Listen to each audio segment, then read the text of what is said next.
Hey guys, so today we have, once again, I actually missed last week because I was hoping I would finish all the books that I wanted to read for a video by last week, and I didn't, and I'm still not finished, so that's great. This channel is like forcing me to read, which is very good because I've been reading on every single walk with Phoebe. So we'll go to a park, I'll sit down, I'll read my book, I throw the book for her. I don't throw the book for her, I throw the ball for her while I'm reading, and it's like an hour of reading for me, which is great because before bed I'm working and then I conk out and I just don't read. So I've been trying to get back into it purely for this channel, which is great motivation. It's literally the reason why I started this channel, to get back into it, but I'm still not done with the books that I wanted to read. So this week we're getting a different video. We're getting a very exciting video for me because I like going over these things. We're getting like a book to movie adaptations video, so like anything you have to look out for, anything I have to look out for 2022, and that includes some things that already have come out, just in case you've missed them.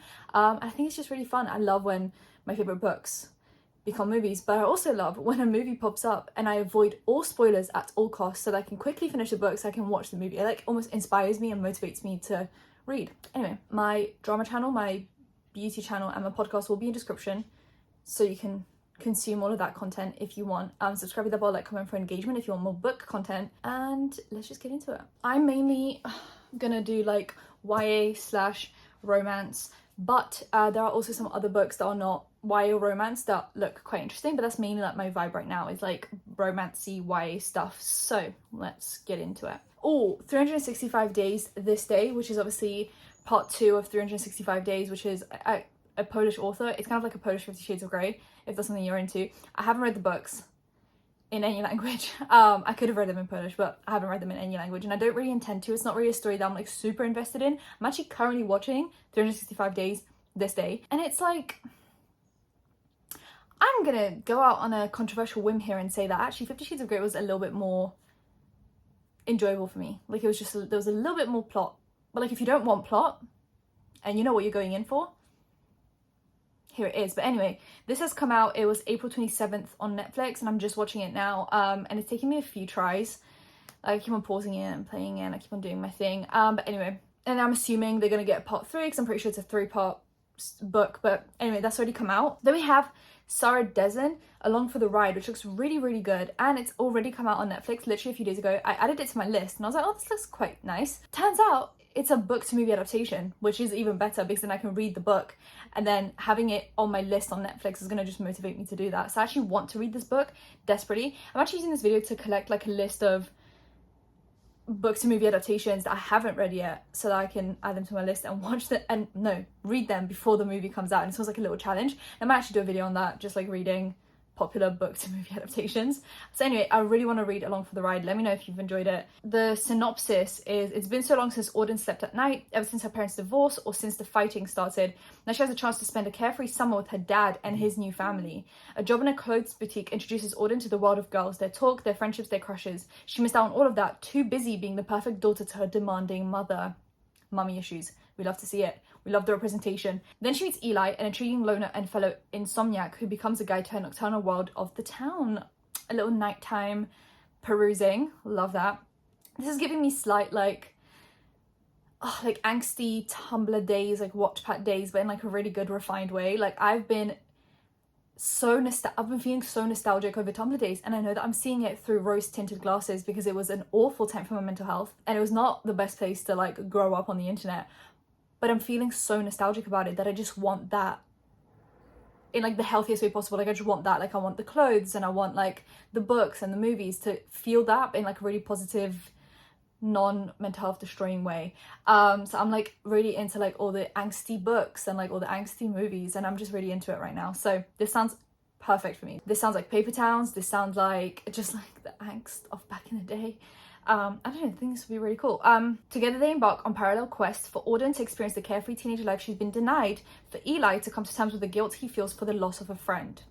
Plot twist. And this movie's coming out May 6th. It came out, it's already out. They have After Ever Happy by Anna Todd, which is coming out in theaters September 7th, 2022. I'm assuming that's a US release date, because in the UK it always comes out at different times. I believe the last one didn't even hit theaters, or it did, one of them didn't, and it just went straight. So the first one was on Netflix, and it still is. The second one was on Prime Video, so I think the third one might be on Prime Video. Maybe Amazon bought the rights to it, but not the first movie. I'm not really sure. Anyway, so I've read After and After We Collided, and I watched those movies, and actually watched, did I? After We Collided? I think I'm on After We Fell. And I started reading it, but because I had already read After and After We Collided, kind of one after the other, sometimes I do need to take a break from like the characters, the plot, because it gets very like monotone and like all the samey, and I just haven't gone back to it. But I need to fit that in somewhere, except it's literally the biggest book of the series. And I've already watched the movie, obviously, for After We Fell, so I kind of already know what happens. But because the book is so chunky, I imagine that a lot has been missed out. And then After Ever Happy is obviously this one. It kind of looks like the shortest, or it looks like the same length as After. So I need to read 2 books now before this comes out in September, while also doing my other challenges. Great, I'm so glad. But I'm just so excited to finish that. Once again, it brings me Tumblr vibes. Like, of course, back in the day I romanticized the toxic relationships. Now I can accept those are not healthy while also consuming that content in the form of fiction, and then getting my like thirst for toxic in fiction form, but non-fiction, aka my life, can be healthy, or as healthy as I can get it. So I just enjoy the nostalgia that I feel when I read these kind of books, so I'm just excited for that. Then we have, Persuasion by Jane Austen is actually coming out sometime in 2022. It hasn't been super announced. So Persuasion is actually being adapted into 2 movies. The first one, so the production for the first one began May 2021 into modern retelling, which actually stars Dakota Johnson, who I thoroughly love. Maybe that's why I like 50 Years of Grey. I just really like Dakota Johnson as an actress and just as like a human being. And it's made by Netflix. And then the second movie is a true period piece starring Sarah Snook, but the release date is unknown. I actually haven't read any Jane Austen books. I'm currently in the process. Well, I started one, and it's taking me a minute to get through it. I also have Pride and Prejudice in like the classics, like the canvas thingy, because of how long the other one I'm reading is, which one am I reading? I can't remember. I'm going to put it up here. I'm actually listening to that on audio, and I'm just struggling. So I know I'm going to struggle reading it physically. I'm not a big fan of classics. As much as I love reading books, I never went into like literature as a degree because I just I don't really enjoy reading classics. And I know that's like a controversial opinion. It's controversial. I like my book reading to be a relaxing experience, considering I'm not in education anymore. I just want reading to be an enjoyable thing, and if I have to focus too much, I clock out mentally. So I don't know if I'm trying my best here, okay? Trying my best to get into the classics. If you have any good ones, let me know, because I'm struggling. Then we have The Perfect Find by Tia Williams. The release date is kind of 2022 Netflix, but nothing too specific. Jenna Jones is 40, broke and desperate for a second chance. When she's dumped by her longtime fiance and fired from Darling magazine, she begs for a job from her arch nemesis, Darcy Vale. Jenna soon realizes she's in over her head working with digital savvy millennials half her age. What's worse is that the 22-year-old videographer assigned to shoot her web series is driving her crazy and making her hot. Eric Combs is way off limits, but almost too delicious to resist. Okay, so we got like an older woman, younger guy thing, which you don't see a lot, and I love the representation, because why can't she do what men do all the time? Filming wrapped in August 2021, so we should anticipate a 2022 release. It casts Gabrielle Union, in the starring role with Keith Powers and Niecy Nash. This is shereadsromancebooks.com, by the way. I'm going to try and name the articles where I'm finding these. I'm not reading all of them out because I'm just not interested in all of them. Then there'll be Aloha with Love by Lindy Miller with Terrence Brody. After a tough week that includes losing a big job opportunity and being dumped by her long-term boyfriend, Jenna Burke receives word that her beloved Aunt May passed away. Traveling back to her Hawaiian hometown, I kind of love the Hawaiian setting. I think Hawaii is beautiful. I just think it would be like such a nice, relaxing book to read. For the reading of the will, Jen discovers that she and her sister have inherited May's dilapidated Victorian home on a desirable beachfront land. The sisters can do whatever they want with the property, but there's one catch. The house must be renovated before it can be sold, and Jenna has to oversee the work, so she has to stay there. Their aunt even stipulated the contractor for the job, Ben Fletcher, who has a gift for making things beautiful again. He also has another skill, driving Jenna crazy. We've got an enemies to lovers in Hawaii? It's almost like he's speaking my language here. Jenna vows to sell the property the moment the job is done, but as Aunt May's broken old house starts to feel like home again, Jenna is torn between the life she's been chasing in the city and the one she'd left behind. March 23rd, 2022. I'm assuming on Netflix as well. They have romance books to TV, which is another thing. Obviously, Bridgerton season 2 has already come out in March 25th, 2022, and it's The Viscount Who Loved Me by Julia Quinn. I actually watched both season 1 and season 2. I love it. I devoured both. I actually think season 2, controversially, might be better than season 1. Just saying. I just think there's more angst. There was a little bit more like to it, you know? Anyway, I haven't read the books, and I heard that the books are like way worse than the series. So I'm just not gonna read them, actually. I'm just gonna choose to enjoy the TV show as if it's just like its own independent thing. And Netflix has renewed Bridgerton for seasons 3 and 4 as of April 13th, 2021. So we're getting 2 more seasons. I don't know how many books there are. So we've got 4 guaranteed, and then maybe after that we'll get the rest. Who knows? I just want to know like the cast. I'm always so excited to see the cast for every season coming up, because I think the cast is so different every single time, and I just love to see it. I just think it's like the anticipation of like seeing who's going to play what and like what the vibes are going to be. Like the first one's kind of like fake dating / like a bit of, they weren't really enemies, but just like a bit of like fake dating, a bit of like drama. And then the second one was enemies to lovers. I'm assuming every book has like a different trope. Obviously, Heartstopper by Alice Osman. It's actually on Netflix right now. It dropped April 22nd, and I heard Heartstopper is amazing. Apparently it's cute.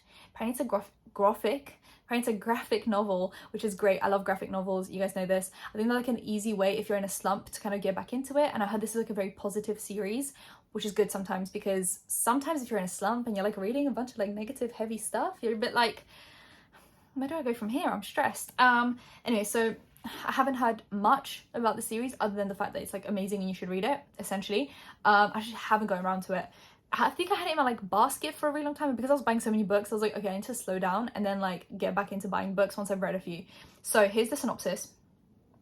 I haven't even watched like the trailer on Netflix. Like, you know when it starts playing automatically and you're like, no, I need to move on just so that I can like read this and then watch it. And I think it's already been renewed for season 2 at least. That's what I saw somewhere, heard somewhere. So clearly it's a great success. So I need to read and then watch.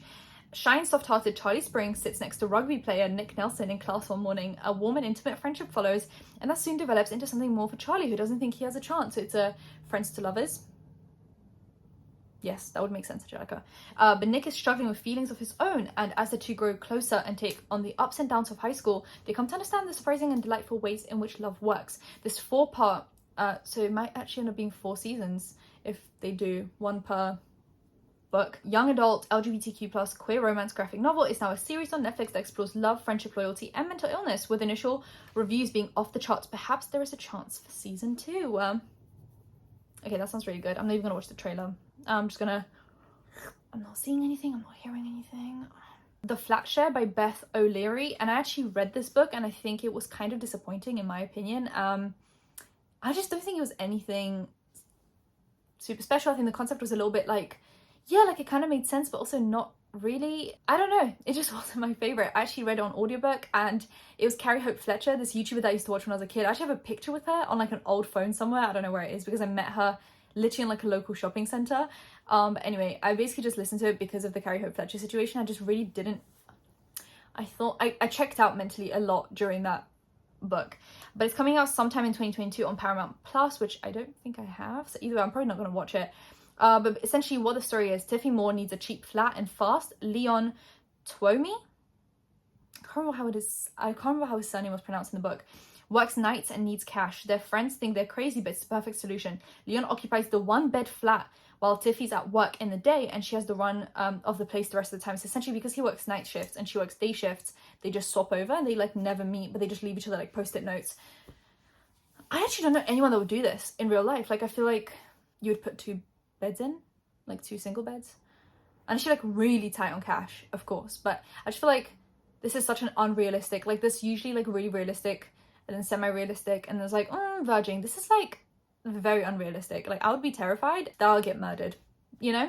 But with obsessive ex-boyfriends, demanding clients at work, wrongly imprisoned brothers, and of course the fact that they still haven't met yet, they're about to discover that if you want the perfect home, you need to throw the rule book out the window. Jessica Brown Findlay of Downton Abbey fame is cast as Tiffy, while Anthony Welsh will play Leon. Filming began on a 6-part series in the UK and is set to premiere sometime in 2022. I just wasn't a huge fan of the book. Like, I just don't think it was that great. So I'm just not really excited about it. Oh, I literally just said this, Bridgerton season 3, it literally just came out next. Bridgerton Season 3, An Offer from a Gentleman. I'm so excited. Season 3 of Bridgerton was announced in April 2021 by Netflix, so we can anticipate this season coming at the end of 2022 or early 2023. It'll be based on the third book in the Bridgerton series, An Offer from a Gentleman, which is one of my most favourite romance novels of all time. Okay, she reads romance books. You've really just sold this to me. After I just said that apparently the books aren't that great. I can't wait to see Benedict's story come to life. Oh, and then we have Bridgerton Season 4, which is going to be Romancing Mr. Bridgerton. So Season 3 is going to be Benedict's story, but it doesn't say who like the other person is, like the love interest. And then we have Romancing Mr. Bridgerton, which is Penelope and Colin, which I know a lot of people have very mixed reactions about, because some people think that like Colin and Penelope shouldn't be together because he hasn't treated her really well. I'm not really sure. And then this one's going to be either end of 2023 or early 2024. Then we have some YA books just in general that I had the list up for. Aristotle and Dante Discover the Secrets of the Universe, which a lot of people have had very mixed reactions about. Some people say this is like the best book ever, best book in the world. Some people are like, I couldn't get through it, it was very boring. I don't know, I've always had like very mixed, like I'm like, maybe I could read it, maybe I couldn't, I don't know. Maybe I'll just watch the movie and that'll be that. But it's coming in mid to late 2022. But it is in post-production, so people are thinking it's either like it's going to be in 2022. But it's set in El Paso, Texas in 1987. This award-winning novel follows two lonely Mexican-American boys through friendship, self-discovery, and ultimately love. Then we have, Devon, Ohio, which is apparently like a YA horror novel, which is quite interesting. I just think horror is so difficult to do in a book as is, and to then make it like suitable for teenagers kind of like probably dials it down a few notches. So I'm really not sure if I'm excited about that. But anyway, a hospital psychiatrist is keeping a mysterious cult escapee safe, but everything goes sideways when the very girl she hopes to protect threatens to ruin her entire life. The series to be released on Netflix, inspired by a real-life story, and should drop soon. The title page and description are already up on the streaming network. That sounds really good, actually. I just slated it, and then it sounded really good. Then we get First Kill by V.E. Schwab from the anthology Vampires Never Get Old, which I haven't read. I've only ever read The Dark Shade of Magic and A Gathering of Shadows. I haven't read A Conjuring of Light, and I haven't read Vengeful or Vicious, and I haven't read... where's the other one? The Invisible Life of... I can't remember. Addie LaRue? Addie something. I haven't read any of those, and I haven't read Vampires Never Get Old. But looking for a completely fresh take on vampire lore, the First Kill adaptation is based on Schwab's short story in the YA anthology Vampires Never Get Old, and follows a teen vampire and a vampire slayer who find themselves falling for each other in what could only be described as a lethal and steamy romance for the ages. Schwab is an executive producer on the forthcoming Netflix series, and Emma Roberts is also on board. There'll be 8 episodes in the first season of the show, which wrapped up filming in August 2021. The drop date has been announced, but it's to be live very soon. That sounds amazing. We're bringing back the Twilight days and the Vampire Diaries days. This is what I mean, but I'm just feeling the nostalgia coming back. Like, I just feel it in the culture. I'm actually kind of intrigued by this book as is, so I might actually just buy it and read it. They have The Midnight Club by Christopher Pike, and it'll be from the creator Mike Flanagan, known for his work on the adaptations of The Haunting of Hill House, which was amazing, and Dr. Sleep. I haven't watched it. Comes the adaptation of Pike's beloved teen horror classic. Though the single book is the primary source material for the adaptation, Flanagan pulled from a number of Pike's titles for the series, which will hit Netflix with 10 episodes beginning sometime in late summer/early fall. I hope it's early fall, just for the vibes. If you love the Fear Street films, chances are this will be up your alley too. I actually started watching Fear Street and then just never finished it, but it was amazing, so I don't know why I didn't finish it. That's on my to-do list now. That actually sounds amazing. I'm probably just gonna watch the movies, watch the series instead of reading the book. I mean, horror as is, as I said, it's very difficult for me to get into, let alone teen. I just think I might as well just watch the series. They have On the Come Up by Angie Thomas, which is about an up-and-coming rap star hoping to live up to her father's legacy before his untimely death, as well as provide stability for her grieving family in Thomas's sophomore novel and her sophomore adaptation. The film is in production, and Thomas has been sharing bits of behind-the-scenes work on Instagram and Twitter. Though there's no release date or distribution yet set, it's not hard to imagine this making its way onto screens in fall or early winter 2022. Now, I've heard great things about Angie Thomas, and I'm pretty sure, so it's the same author as The Hate U Give, which was on Netflix as well as an adaptation. So those are 2 books on my to-do list, mainly because obviously they're both getting adaptations, which would be great to watch. Then we have Paper Girls by Brian K. Vaughan, Cliff Chang and Matt Wilson. Paper Girls is really a crossover comic with tremendous teen appeal, so it deserves its place on this list. More it's an adaptation I'm stoked for, as many scenes were filmed at a local high school and in surrounding communities. This is by bookriot.com. A fun feminist sci-fi adventure set on Halloween night in the 80s, when a ragtag team of 12-year-old paper delivery girls stumble upon a machine created in horror of War of the World's 50th anniversary. The story has huge appeal to fans of Stranger Things. Amazon Prime will stream the original 8-part series beginning sometime in 2022. I think I've heard great things about Paper Girls. Once again, it's another graphic novel that I can add to my list of graphic novels. I've been struggling to find any graphic novels that I'm like super into, so if you have any recommendations other than Heartstopper and Paper Girls, let me know. Or if you read these and you really enjoy them, also let me know. Uglies by Scott Westerfeld, which if you remember Uglies, I remember going to my local supermarket when I was like 12 and I would see it everywhere and I just never got around to reading it, but I'm pretty sure it's kind of like the same era of books as Hunger Games and Divergent, and that was the same vibe. I'm not saying it's like the same storyline, but it was like the same, it's on the same shelves. I just remember like vividly seeing it. Anyway, the long popular Older Wiley series by Westerfeld began filming at the end of summer 2021.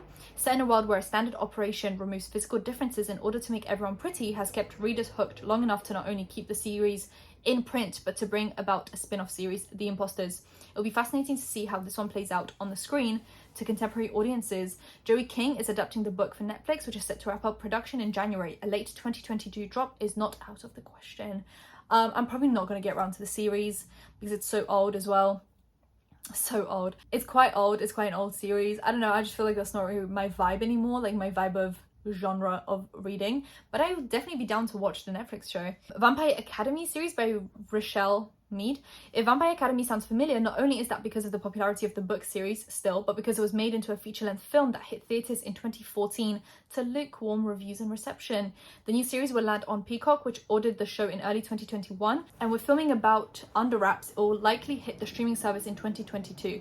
Julie Plec, who is adapting the series, pitches it as a modern-day Bridgerton with vampires. That sounds amazing. Why is it on Peacock and not on something that I have? Why do I have to keep on getting all these new streaming services if I want to watch something? Anyway, I've never read Vampire Academy, heard it was amazing.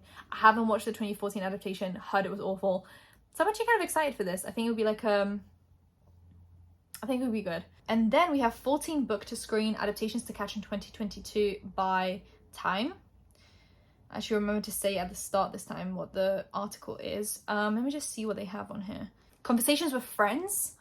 Okay, so Sally Rooney, I have 2 of the books, Normal People and Conversations with Friends, and I haven't read them yet, but apparently they're amazing, apparently. And Normal People had already been adapted into a series, but because I haven't read the book, I don't want to watch the series, and I've been avoiding all spoilers. So I'm going to read Normal People, watch the series, and then read Conversations with Friends and watch the series. It's a 12-episode series starring Alison Oliver, Joe Alwyn, Sasha Lane, and Jemima Kirk. It follows a pair of best friends, Francis and Bobby, as they become close with an eccentric married couple and explore their sexuality, testing the boundaries of their friendship. I'm so excited, actually. And I think that'll be it. I think this video is long enough as is. I think we've got some inspiration to read some new books. Subscribe, hit that bell, like, comment for engagement. Let me know what you want to read and what from anything I've mentioned today is like very much worth adding to my list, but be very selective because I've got a lot of books to read. And yeah, just let me know anything about anything, and I'll see you in my next one. Bye guys.